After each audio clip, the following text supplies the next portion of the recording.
Hello everybody, can you hear me? Can't hear you. Yeah, can you hear me everyone? Yeah. Alright, cool, right. I wasn't really sure what kind of crowd I'd have today, so can I just get a quick show of hands how many people here have heard of Bitcoin before? Yeah, how many people actually have Bitcoin right now? Not that many. How many people can name me like 5 altcoins? Okay, alright, good. Alright, so we're all quite experienced, which is good.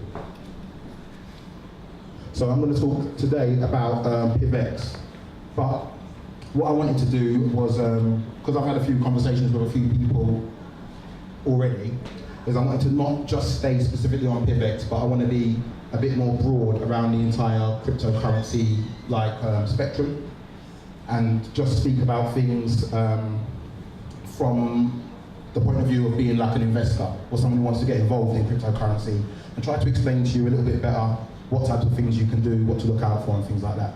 But we'll go with the slides. So what is PIVX? So PIVX is an altcoin. So what it's supposed to be is improved version of Bitcoin, something which fixes the problems that Bitcoin has, which are like slow transactions and expensive transactions. People who were in Bitcoin in 2012, like me, remember when you set a transaction, it literally took 10 seconds and it could go anywhere, and they would have a confirmation within a few minutes. Nowadays, you can send a transaction, it can get stuck, and it can never get there, or it can take a week or a month, or you can have to pay someone to accelerate it, and the cost has gone from maybe a quarter of a pence to like $7 and things like that. So there are problems with Bitcoin. PIVX, on the other hand, is a newer cryptocurrency. It's a fork of Bitcoin, and PIVX is an acronym. So the acronym stands for private, which means that every transaction you send can be obfuscated or hidden, so that no one apart from you and the person you've sent the money to will understand or know at all that you sent money. They won't know how much you sent, who you sent it to, when you sent it, and why you sent it, anything like that. The I means instant, which is quite self-explanatory. It means that there's an option to send something and it will arrive instantly. The V means verified, so someone can't send you money and then reclaim it, put it back, charge back. Like anyone who's sold anything on eBay before and posted the PlayStation, eBay have turned around and said, PayPal, we need to claw back those funds. Sorry, your PlayStation's gone, £300 poorer, moving on. And T is the transaction, X stands for transaction, because T would have sounded kind of crappy. So we went with PIVX. All right, so like I said before, the reason why we built PIVX was to be an improved version of Bitcoin, to be a tool that people from anywhere around the world can use and utilize freely and openly. What I also want to do is, when I get to the end of any slide, if there's somebody who's got a question or anything, just put your hand up and we'll go for it straight away, because otherwise we'll get to the end, you may well forget it, and some of the points might be a bit confusing to somebody, and without knowing the first part, you might not know the next part. So is everybody all right with the first part? Good, excellent, perfect. You guys are brilliant. All right, next one, please, yeah. Okay, now it's going to get difficult. So, what are the significant features of PIVX? Right, so what we've got is proof of stake, which is mining made easy. So the fellow who was up before me said about buying GPUs and doing all of that nerdy stuff, turning your house into a greenhouse. Yeah, I tried it as well. It's not cool. So with proof of stake, all you need to have is your money in your actual wallet, and it will act like a bona fide bank account where you will receive effectively interest based on how much money you've got in your account. What your computer is doing in the background is it's pushing through all the transactions that are happening on the network. This is good because you don't have to go out and buy GPUs, you don't have to buy expensive computer equipment, there's no arms race, but it's also good for the environment because we're not burning electricity and energy for no reason. We've got a system called masternodes, which people shouldn't really be able to understand without having interacted with them before. But effectively what they are is special servers that work on the network and process special transactions. So when I spoke before about privacy, what the masternodes do is they mix up everybody's money, and that way people won't know whose money is whose. They also provide the backbone for our governance system and our budget, which I'll hopefully come on to later. Inflation is what makes PIVX a real currency. Bitcoin, on the other hand, is an asset masquerading as a currency. Some people will argue if you've got instantly tradable assets, who needs a currency? But if you've got no inflation, what you've got is something which you're calling a currency, which is deflationary. So you spend £10 today, it will be worth £20 tomorrow. So people don't spend money, the economy goes down. There are stories about people, one guy in particular who spent like 10,000 Bitcoin on a pizza in 2009.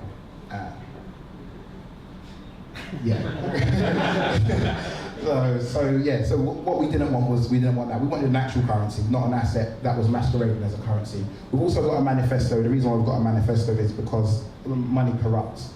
And the people who joined PIVX really early, when it was called Darknet, which is a really crappy name, we'd already been in cryptocurrencies that had been subverted or co-opted by a love for money. So you have a set of values. So say we've got privacy as one of our main values. Someone will come along and say, okay, I'll tell you what we'll do. I'll invest 25 billion into PIVX, providing you get rid of privacy.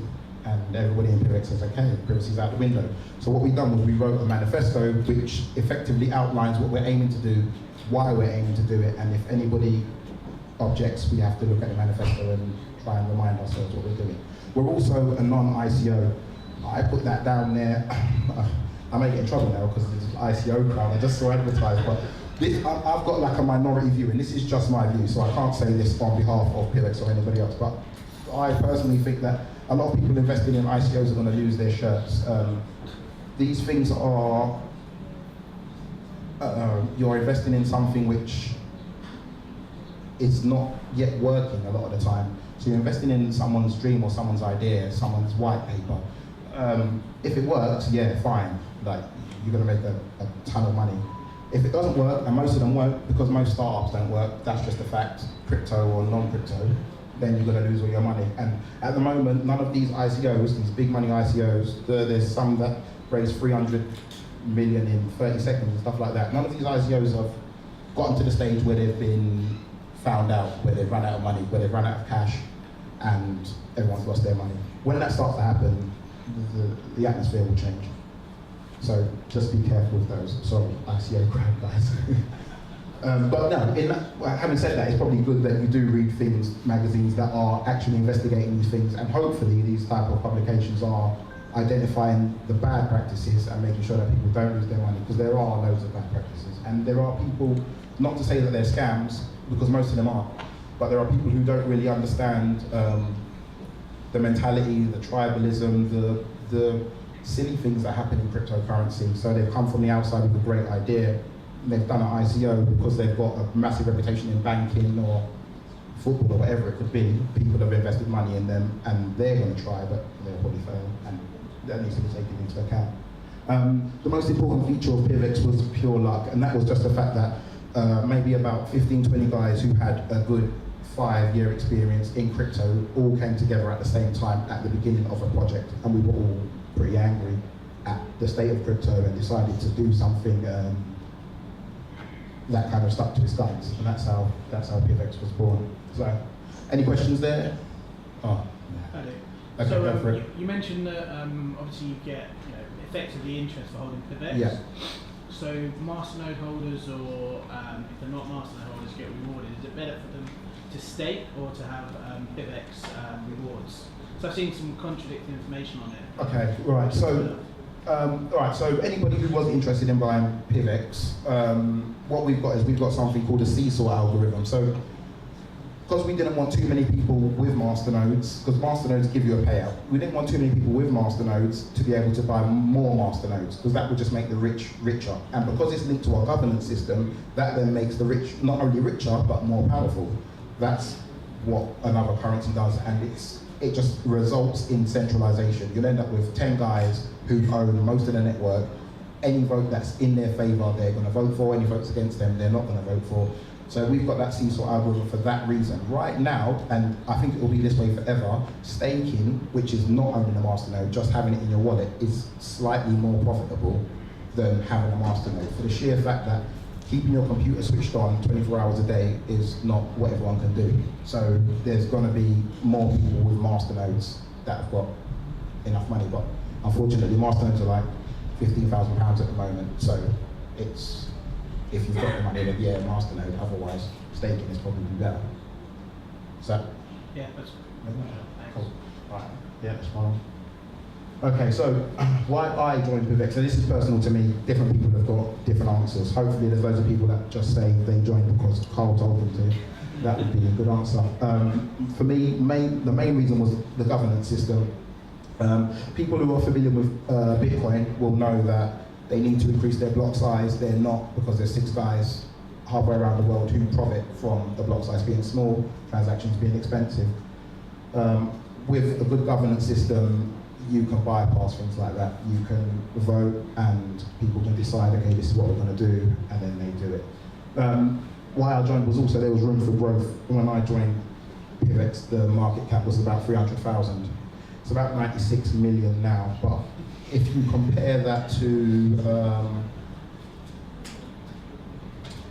Dash, which is a very similar kind of competing technology, Dash's market cap is like 1.2, I think 1.2 billion, something like that. So we've still got loads of room to grow. We're still tiny, we're still very small.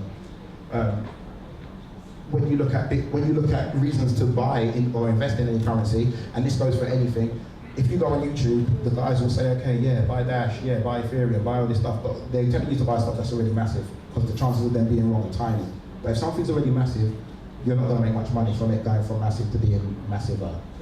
That's not the way. So for me personally, it was a case of roulette with a small one that I liked and that I could actually get involved with. Also, which is very important, is that it's not developer driven. What happens a lot of the time in crypto is that a developer, because they're seen as like kind of like gods in the industry, they can build these coins. They get a lot of say in what the coin should do, how it should do it, how it should be marketed, things like that. The problem with developers is that they're just developers. They're not marketers, they're not economists, they're not experts in anything other than computer programming. Deciding on them to lead your startup and them alone is bad, and that's the reason why a lot of cryptos fail. That's the reason why a lot of cryptos don't get the adoption or the love that they should get. There's loads of cryptos that are really technically amazing, but they're developer driven, and it harms them. All right, so why not fork and start your own? So anyone can start their own cryptocurrency. Anyone in this room could probably learn within about a day or two. Doesn't take that long. You can watch a couple of videos and you can start your own one. What you need behind your currency is you need a community, you need people who can understand the industry and help you to market, help you to organize your security, safety and things like that. I won't go too much into depth on those type of things, I'll keep going. Alright, we'll skip this one because we don't need to know about that one. Okay, so the problems we encountered, and this will go for all cryptocurrencies and things that you should watch out for if you're investing in cryptocurrencies, is price speculation. We had a massive growth. We probably had the fastest growth that I've ever seen in crypto. The problem with that is that when everybody else came in, they didn't come in for the reasons that we outlined in the manifesto. They came in because they said, oh wow, my mate just made £1,000 in 2 days off this, I want to come in and do it. People stop looking at the actual big picture and they just start looking at the money, which is understandable, it makes perfect sense, but it's not actually good when you've got a plan, you've got something that you want to do, there's something that this thing is being built for. So that was one of the problems we've encountered. So you should look out for that when you're investing in something. Make sure that it's not something that everybody's jumping on just to make money, or that price speculation becomes the main issue, because what will happen is you end up with things like wallets being released too early, or being released when they're unstable. Like, I don't know if people have heard of the DAO. Anyone, put your hands up if you've heard of the DAO. Okay, so the DAO was this amazingly life-changing thing that was supposed to come out. They released it before it was ready. There was one guy who said, oh, it's not ready yet, and they said, listen, you shut up and go away because we've got money to make. They made 150 million and they got hacked like 3 or 4 days later. They lost 150 million, and really everybody should have lost their shirts. But anyway, that's a whole different thing. But those are the type of problems that can happen if price becomes the main factor. International viewpoints. All right, so this won't go for the people in this room because generally we're all like, well, no, I wouldn't say English, but we're all like living in Britain, so we all understand cash is king, blah, blah, blah. But one thing that we found out, and that you'll find out with successful currencies, is that if you say the same words in different countries, they mean totally different things. So if we say things like, governance, for example, to some of the South Americans that are in our Slack, governance is a real dirty word because it means oppression to them. It means things that happen in their lives that haven't really happened in ours. Those type of things can become problems. We had egos, and that wasn't me, that was other people, and burnout. A burnout is when you, with cryptocurrency, it can be addictive. So you can end up spending literally 12 hours a day, 7 days a week on Slack. And eventually, you're going to get tired. You're going to get tired emotionally. You're going to get tired of looking at the price. You're going to get tired of constantly wondering why you haven't made £1,000 like your pal did, or what you're going to spend your £1,000 on. You've got things like tribalism. So in cryptocurrency, you tend to nail your flag to a mast. So I'll come in there and I'll say I'm Mr. PIVX, and then if somebody comes along and says they're Mr. something else, I'll say, oh yeah, well, yours is rubbish and ours is the best. And that happens a lot. It often makes no sense. But with us, what we realized was that there were other currencies, and we probably were guilty of it as well, that would say, oh, that one's rubbish, just based on protecting their own interests. That's something you need to watch out for. So if somebody gives you some advice on a currency and they turn around and they say, oh, such and such currency is no good, or such and such currency is good, try to not take just their word for granted. Most of these things are open source, so you can see, or you can find somebody who can check it out for themselves. These are not specific to PIVX at all. These literally go for every single cryptocurrency that there is. They will all experience these problems. Well, apart from the top one. The rubbish ones won't get the top one. The others, everybody will get them. So, okay, these are the wrong way around. So let's go to the next one, and then we'll come back to this one. All right, so what's coming out next officially for PIVX? Right, mobile wallets and hardware wallets. Where do I start? Right, mobile wallets are the equivalent of, just now we watched a thing called Bitcoins, which I had not seen before. It was interesting. Halfway through that, I don't know what you call it, video advert or whatever. Halfway through that, my friend Ray, he turned to me and he said, okay, but who holds the private keys? Now, with cryptocurrency, security is everything. It's not like having your money in the bank. You have your money in the bank, you lose your credit card, someone goes and steals your money, you go to the bank and say, give it back. Cryptocurrency, someone steals your money, it is gone. No force on God's green earth will ever bring it back. Once they've stolen it, it's gone. So you have to look after it well. Mobile wallets, they can't do that. Your mobile phone is the least secure device you will ever have in your life. But if I have my mobile wallet and I've got 10 PIV on there, I can buy a drink at a bar. So it's swings and roundabouts. So you have to be careful of things like that as well. Always ask yourself, where are my private keys? How safe are they? Because that is where all my money is. If someone has your private keys, they will move all your money immediately. They should do. If they don't, then they're idiots, because if they have your private keys, it's their money. It's not your money anymore. Hardware wallets. Hardware wallets are very necessary. So what hardware wallets are is they are the most safe way of storing any cryptocurrency. PIVX doesn't have any. It's embarrassing. I don't like to say that out loud. We don't have any. Without them, you're kind of hoping that someone doesn't hack your home network, place something that a keylogger into your system and steal all your money, because it could happen. It shouldn't happen, but it could happen. Hardware wallets eliminate all that. It's literally a hardware wallet that sits in the palm of your hand, connects by USB. You know the code. You don't tell anyone the code, ever. You can tell me if you want, but again, your money will be gone. So you have to watch out for that. Point of sale terminals, the O in that, yeah, that's right. Point of sale terminals are basically, it's basically software that will go into any terminal anywhere. The last advert, they spoke about that briefly. So things like that. So you can go somewhere and you can spend your money. Okay. So we want to have our own exclusive point of sale terminal software specifically for PIVX. I personally not that infused by it, but it's happening and some people like it. I think it should be, like the trader said, something that all the coins can use, but you never know. All right, so 0-point implementation, that's really nerdy. I'm not going to go into how that works, but basically it's the best level of privacy that there is available, in my humble opinion. It's the best level of privacy. So once we've got that, there will not be another more private coin.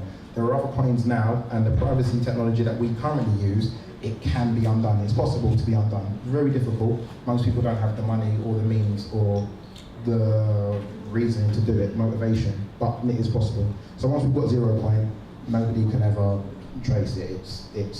Then we're perfect, then we're nice. CDG is, I don't know what the D stands for. I think it's community defined governance. It might be designed, I don't know. So what it basically means is that our governance is moving from being held purely by the masternodes to being held by everybody who stakes. So anybody who's got any PIV at all, they then become a stakeholder, they can vote on things, and they can influence where the budget money goes. Every month we get a budget. At the moment, I think it's something like £40,000, there or thereabouts, I don't know. I think Ray will tell me, yeah, let's say £40,000. So you get a vote in where that will go. Some of it will go to paying people like me to attend events like this, although that hasn't happened. I need to know why. And it will go to things like making videos, helping to pay for the mobile wallets, helping to pay for the hardware wallets, helping to pay for things like that. Did we expect to be here 6 months ago? The short answer is no. Everything is happening a lot faster, but everything in crypto generally happens 3 times as quick as you expect it to. So if you're looking at something and you say, okay, that will happen maybe next year, it will probably happen in 3 months or 4 months' time. That's something else you need to bear in mind. If you sit around and wait for something, it will probably have happened before you get a chance to actually act on it. So act fast always. Are there any questions on anything there? I've been skipping things. Okay, yeah, go for it. Just to consider on security and bootstrap. The security, sorry? Just security aspects on the currency and the okay, so good point is the bootstrap. You think? All right, so generally, because we're a fork of Bitcoin, we've got the same security that Bitcoin has got, which essentially boils down to hold your own private keys and don't let go of them. I can't really go into any more detail about the security than that. Bootstrap? I don't know, no. No, I mean, like Bootstrap is the ecosystem is what for miners to mine. And, No, because we got proof of stake.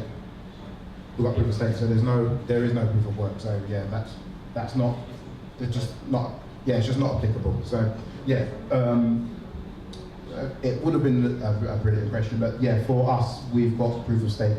There are some proof of stake attacks, but no one's ever seen one happen, and people argue, is it possible, is it not? And it hasn't happened as of yet. I wouldn't expect it to happen either. So as far as we're concerned, yeah, security of the underlying protocol is fine. The main thing is the security of the individuals using it. Okay, yeah. With Ethereum planning to implement proof of stake, what differentiates you between Dash and Ethereum? Okay, so Ethereum are talking about proof of stake maybe in 2 years' time. Yeah, Ethereum are generally 2 years late to most of the things they do, so maybe they might get it in 4 years' time. I would say with Ethereum, the difference between us and Ethereum would be that Ethereum is it's not a currency. People may use it as a currency, but again, it's like an asset masquerading as a currency. There's no inbuilt inflation. It's supposed to be a platform to build other currencies on top of, whereas our platform, it's not that way around. Ours is supposed to be purely to be a currency. Ethereum moving to proof of stake is more to eliminate the arms race for mining than it is to provide sensible inflation. Isn't inflation bad for investors? I don't think so. Some people do, yeah. Some people do think inflation is bad. So, all right. So here's the thing: if you've got a currency that doesn't have inflation, and therefore doesn't get used, that is bad. if you've got inflation, the argument is that as the currency supply increases, your share of it decreases. If the inflation is not coming down like quantitative easing, it's not going into asset classes, it's not propping up house prices, it's going directly into people's wallets, it's more like helicopter money than it is like the type of inflation that we all know. So it's what it is, it's the difference with approaching inflation from a central banking mindset to approaching it from a cryptocurrency mindset. The inflation we have is completely different. It just goes straight to people's pockets. If European Bank printed I think it's 80 billion they've got planned for the next month, they done that and it all went into everyone's pocket, we'd all have like £1,000 each, but it doesn't work that way. So it's I like inflation personally. I think our inflation rate is good. I might even up it a little bit, because it goes towards not only people staking and securing a network, but it also goes towards our budget, which pays for marketing, which pays for development. So yeah, inflation for me is okay. For me, if it's making the product better, then inflation's okay. Yeah. If you have to choose one feature that PIVX got now or will have in the future that makes it better for an investor or a user compared to other cryptocurrencies, what would that be? The governance, easily. Governance. Because what it does is it taps on the minds and the abilities of everybody in the community. Everybody gets to say, everybody has the opportunity. If you've got 50 PIV, you can launch a proposal. Anybody can do it with 50 PIV. Your proposal can be something revolutionary and we can all get a chance. If you've got £50, or the equivalent would be maybe £75, and you try to launch a proposal for Bitcoin, where are you going to go? How are you going to do it? It can't happen. With our type of governance, we can build. That's why we build so quickly. Anybody can come and join in. The guy who done the point of sale terminals, he's not someone who's been around for a long time. He's an entrepreneur. He's built these things before. He came to us and said, this is what I've done before. This is what I want to do. He made this proposal. We all looked at it. We discussed it for maybe 3 weeks. He put it up officially on the blockchain. We all looked at it. It got voted in. I don't think he got a single no vote. So it's governance is the main thing. Governance allows you to be able to change direction quickly as well. You can adapt to different things happening. So yeah, that would be, for me personally. Other people will say different things, but for me, it would be governance. Okay. Oh, right. Okay, right. Sorry, guys. Well, I guess that wraps that up. I took a lot longer than I should have done, but thank you all for listening. Thank you. Brilliant. Carl, thanks very much. We really appreciate that. And so, Cryptosi, is that your Twitter handle? Is that? Yeah, it is actually. Oh, cool. Yeah. So check them out. Crypto_SI. And there you go. What was it? It's crypto_SI. Nice.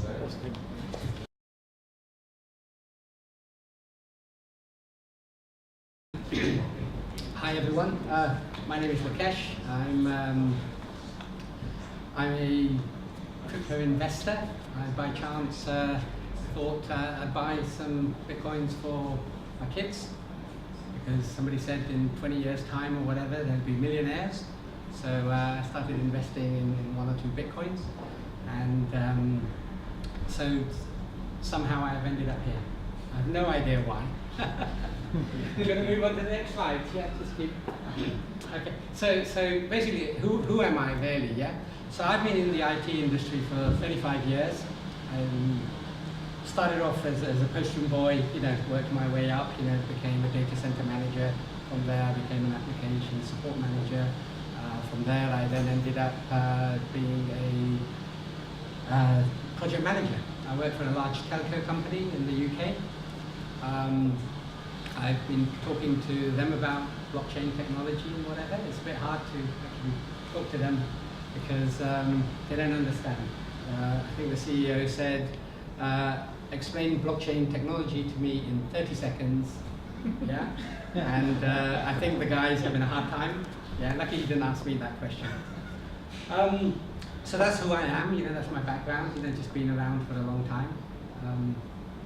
So earlier on, Cryptosi was talking about Bitcoin, and there's a guy called Trace Mayer, which I respect, and he basically came up with the 7 network effects of cryptocurrencies. And so I'd just like to quickly go through all 7 of them quite quickly.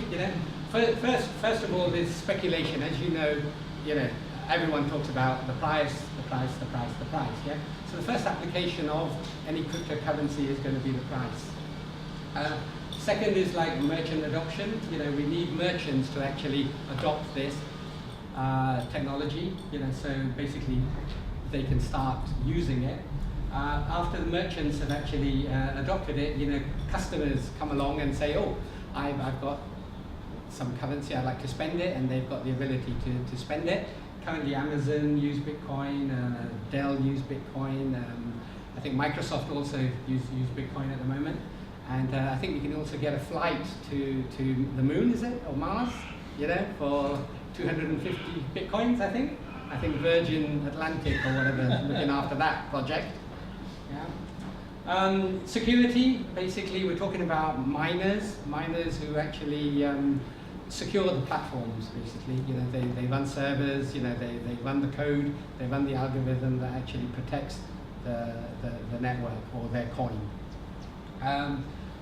Software developers, you know, I truly believe that software developers are worth their weight in gold. But it's true, you know, they like to code, yeah? They don't look up, do you know what I mean? They expect their dinner to be served on where they're sat, next to their computer. Do you know what I mean? Pizza boxes everywhere, we've seen it all, you know? Financialization, that's basically where derivatives and so on and so forth come into play, you know, the stock market, what are we going to do with, you know, like, how are we going to manage all that financialization? It's all complicated. Ask me, I've lost a lot of money on the stock market, you know, played it for about 10 years, yeah, lost every penny, you know.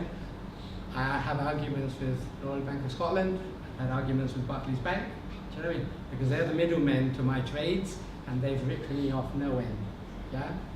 And so I looked at my portfolio the other day, it's zero. Yeah, after about 100K invested over the 10 years, yeah. And the last thing, you know, world reserve currency, yeah. So out of all this, you know, where does VISE, which is what I'm talking about today, fit into all this, yeah? It's actually the fifth one, software developers, yeah. What are we actually doing for software developers? Yes, everyone wants a software developer to actually build their code, build their chain, build their ICO, yeah, but what are we actually doing for the developers who don't actually know anything about blockchain technology? Yeah, we look at, you know, there's JavaScript guys out there, and there's millions of them, not one or two, there's millions of them, yeah? And there's how many Bitcoin blockchain developers? 30, 40, 50, 100 maybe, you know? If you're lucky, you might get 200, out of which 100 of them pretend to be developers, yeah? So what are we actually doing for them? So this is where VISE actually comes into play. What VISE is actually doing is building a platform for developers. Yeah?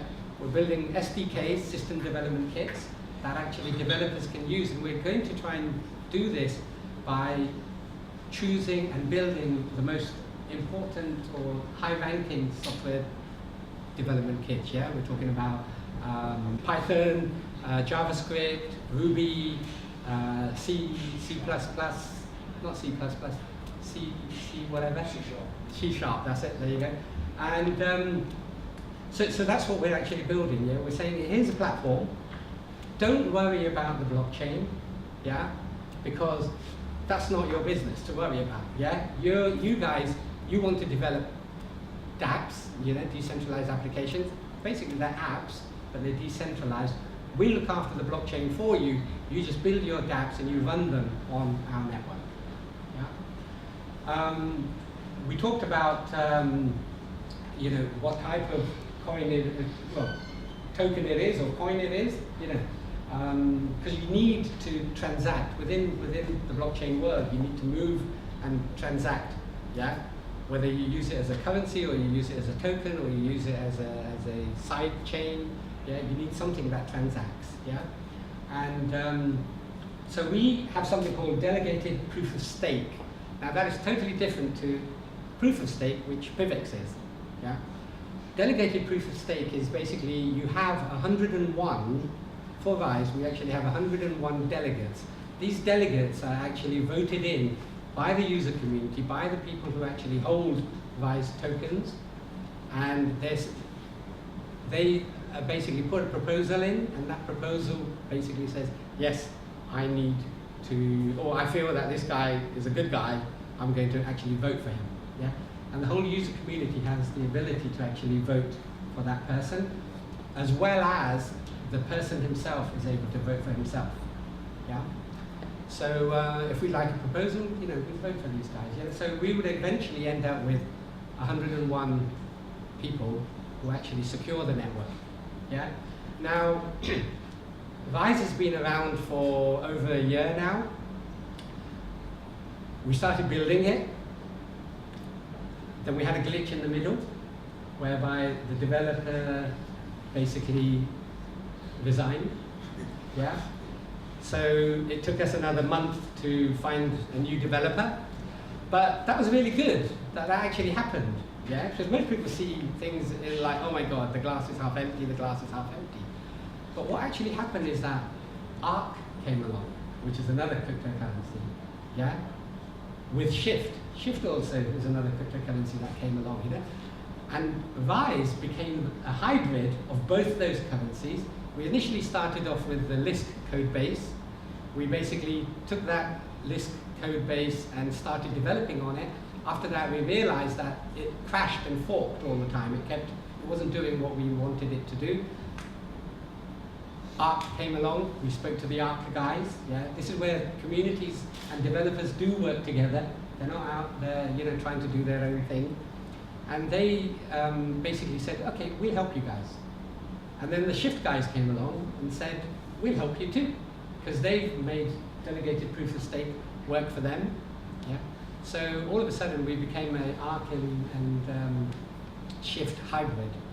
And we will have 101 delegates. I'm hoping that I become one of those delegates if people vote for me. Yeah. So that's where we are with delegated proof of stake. So I just want to read this because this is you could say mission statement or just our general overview. VISE is an ecosystem for developers, businesses, tech startups, investors, and device users. At the heart, VISE offers a platform for decentralized distributed applications, smart contracts, sidechains, tokens, creation powered by delegated proof of stake, blockchain. Now, we really are concentrating on developers here, yeah? We're saying, look, there's thousands and thousands out there, and these developers have this thing that, look, this is I only write in this code. I'm not going to learn, in the Ethereum world, you need to learn Solidity, and you also need to learn Viper. That's their new code language that's coming out. And these guys don't want it. They're old like me. Do you know what I mean? I'm not going to change my life now. Do you know what I mean? It's set in its way. Yeah? I'm not going to buy that super yacht this year. You know what I mean? But I'm set in my ways. I live my life the way it is. And developers are the same. They've learned the language, and they like to write in that language. They don't like to write in any other language. They say, look, I don't care. I work with developers all the time as a project manager for this telco company, and they're like, look, don't come to me with new stuff.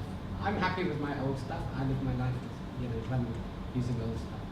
So that's where VISE actually comes into play. Like I say, we're delegated proof of stake. 101 delegates secure the network. They have votes. And we're basically a development platform for SDKs, And on top of that, one of the important things, it's not only for developers. We want to get to a point where we're going to use all these developers, right, and ask them to create something that allows ordinary folk, yeah, to drag and drop, yeah, and build a smart contract, build, some code. It's like we provide you the Lego. Yeah, you build what you need to build, and that's ordinary everyday folk. I haven't got a clue, even though I worked in IT all my life, I just can't code. I just can't code. I can hack and use somebody else's code and work around it, but I just can't code. I can't start from scratch, And I'm looking forward to using the graphical user interfaces who is that advisor is actually going to produce. So that's me done, you know. Thank you very much.